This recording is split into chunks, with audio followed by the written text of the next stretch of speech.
ಹರೇ ಕೃಷ್ಣ. ನಮಸ್ತೆ ಸ್ನೇಹಿತರೆ, ಇವತ್ತಿನ ನೈವೇದ್ಯಕ್ಕೆ kesari welcome back to bath. My YouTube channel. ಇವತ್ತಿನ ವಿಶೇಷ ಏನಪ್ಪಾ ಅಂದ್ರೆ ನವರಾತ್ರಿ 7ನೇ ದಿನ ಆಗಿರೋದ್ರಿಂದ ಇವತ್ತು ಕಾಳರಾತ್ರಿ, ಹಾಗಾಗಿ ನಾನು ಇಲ್ಲಿ ಕೇಸರಿ ಕಲರ್ ಬಣ್ಣ ಹಾಕೊಂಡಿದ್ದೀನಿ. ಕೇಸರಿ ಬಾತ್ ಅನ್ನ ಮಾಡ್ತಾ ಇದ್ದೀನಿ. ಕೇಸರಿ ಬಾತ್ ಮಾಡೋದು ಹೇಗೆ ಅಂತ ತೋರಿಸ್ತಾ ಇದ್ದೀನಿ. ಆಲ್ರೆಡಿ ನಾನಿಲ್ಲಿ ಒಂದು 100 ಗ್ರಾಮ್ ಬಿಳಿ ರವಾನ ಹುರಿದು ಇಟ್ಕೊಂಡಿದ್ದೀನಿ.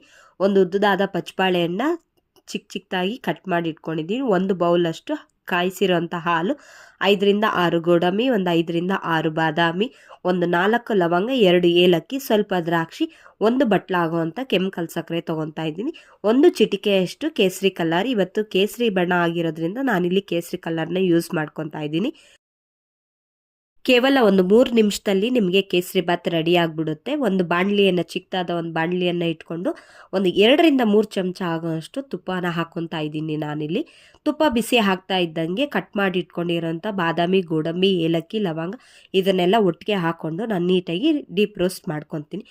ಡೀಪ್ ರೋಸ್ಟ್ ಹಾಕ್ತಾ ಇದ್ದಂಗೆ ನಾನಿಲ್ಲಿ ಕಟ್ ಮಾಡಿ ಇಟ್ಕೊಂಡಿರೋಂಥ ಬಾಳೆಹಣ್ಣನ್ನು ಕೂಡ ಹಾಕಿ ತುಪ್ಪದಲ್ಲಿ ನಾನು ಚೆನ್ನಾಗಿ ರೋಸ್ಟ್ ಮಾಡ್ಕೊತೀನಿ.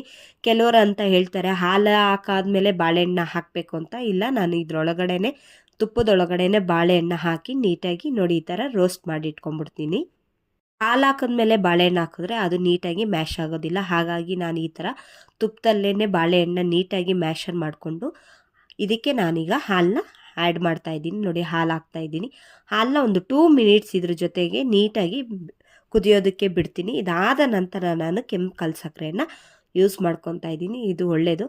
ಹಾಲಿನಲ್ಲಿ ಸಕ್ಕರೆ ಮೆಲ್ಟ್ ಆಗ್ತಿದ್ದ ಹಾಗೆ ನಾನಿಲ್ಲಿ ಒಂದು ಚಿಟಿಕೆಯಷ್ಟು ಕೇಸರಿ ಪುಡಿಯನ್ನು ಹಾಕ್ಕೊಂಡು ಹಿಂದೆನೇ ನಾನು ರವೆ ಹಾಕ್ಕೊತಾ ಇದ್ದೀನಿ. ನೀಟಾಗಿ ತೆಳ್ಳಗೆ ನೋಡಿ ಈ ಥರ ಈ ಕನ್ಸಿಸ್ಟೆನ್ಸಿಯಲ್ಲಿ ಮಾಡಿಕೊಂಡ್ರೆ ಸಾಕು. ಏನು ನಾನು ರವೆ ತೊಗೊಂಡಿದ್ದನೋ ಒಂದು ಬೌಲ್ ಹಾಲು, ಒಂದು ಬೌಲ್ ರವೆ ಸಾಕು, ಒಂದು ಬೌಲ್ ಸಕ್ಕರೆ. ನೀಟಾಗಿ ಕರೆಕ್ಟಾಗಿ ಕನ್ಸಿಸ್ಟೆನ್ಸಿ ಬರುತ್ತೆ. ತಣ್ಣಗಾದ ನಂತರ ಇದಕ್ಕೆ ನಾನು ಏಲಕ್ಕಿ ಪುಡಿನ ಮಿಕ್ಸ್ ಮಾಡ್ಕೊತಾ ಇದ್ದೀನಿ. Kesari bath ready. Thank you for watching my YouTube channel.